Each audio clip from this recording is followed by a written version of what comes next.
And the second component is finding your niche. So your niche is going to be, from what you tell me, you really like speaking, politics, and leadership. So in terms of speaking, if you're not already involved in debate in high school, I would highly recommend that as just an avenue to learn about how to deliver your speeches, your ideas, your messages better in a clear and concise way. Not only that, but um, it's a signaling trick to professors and people who run organizations in university if you've already participated in debate, and particularly if you've done well in debate.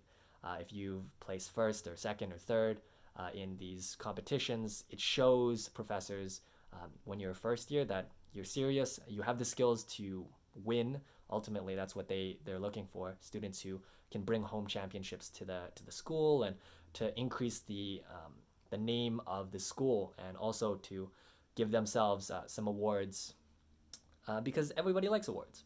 So if you're not already involved in that, I would highly recommend being involved with debate in high school. And the second component is you're interested in politics.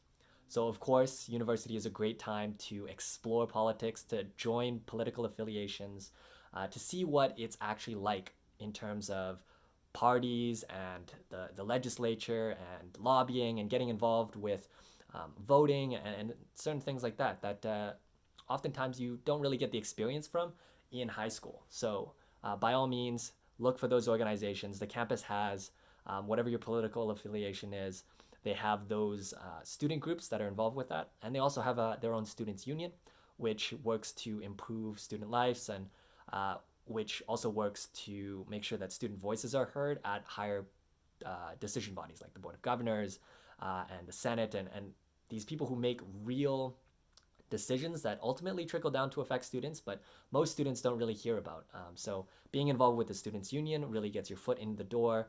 You open up your experiences, and ultimately you learn so much more about the school, about why things happen. I was involved with the students union as the Haskayne representative in my second year, and even just running for the election. You get out there, you practice your speaking, you talk to students about their concerns, and you really get a better picture for what student life is like and what students care about and what their concerns are. And then actually getting involved and speaking to the dean of your school, and all of these different people who have this decision making ability that can make students' lives better, or unfortunately sometimes worse. Having that voice is really key, and it's going to open your eyes to whether or not you like politics, and hopefully save you some significant amount of time if you find that it's not for you. And the third component is leadership.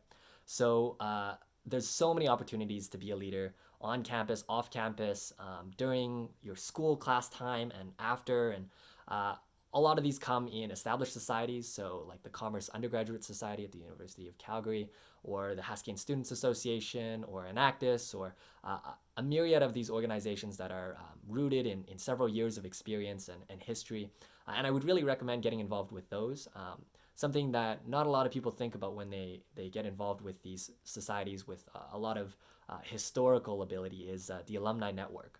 So when you have a connection to, let's say, the Commerce Undergraduate Society, which has been around for 40 plus years, other people who have graduated from the University of Calgary, a lot of people have graduated from the University of Calgary, so they might not necessarily have that same connection or that same affinity to you, because so many people have done it. But fewer people have been involved with a particular society, and so you'll be able to really connect with them, because a lot of the events that they put on are still the same events. So, for example, in CUS, there is the Dress and Dine event, there is the Business Day event, and the Year End event, which they changed the name from, but it's the same idea, where you can connect on these things that a lot of business leaders reflect on their time back in university, and it's a great opportunity to make that additional connection, and you'll stand out as a candidate when you're applying for jobs, internships, and the like.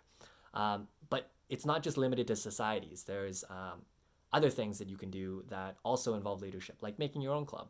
So when you make your own club, don't just do it to make your own club, just so that you can, stamp your name on it and say, "Oh, I was founder of this club and president," because although those things might work in the short term, it doesn't really do anything, because people know that you can just call yourself whatever you want if you found your own club. The important thing is, and for your own mental health and sanity, is that you actually believe there's a need for your club. If you're not doing really anything different, number one, your club probably won't be approved by the Students' Union, but also you won't feel like there's an actual need for your club. So then it's not going to be that important to you, and people probably won't join your club because they're like, well, there's this other club. Why wouldn't I just go to this other club and be a part of them? So make sure that what you do actually has a purpose, and you can translate that to everything that you do. Don't just be redundant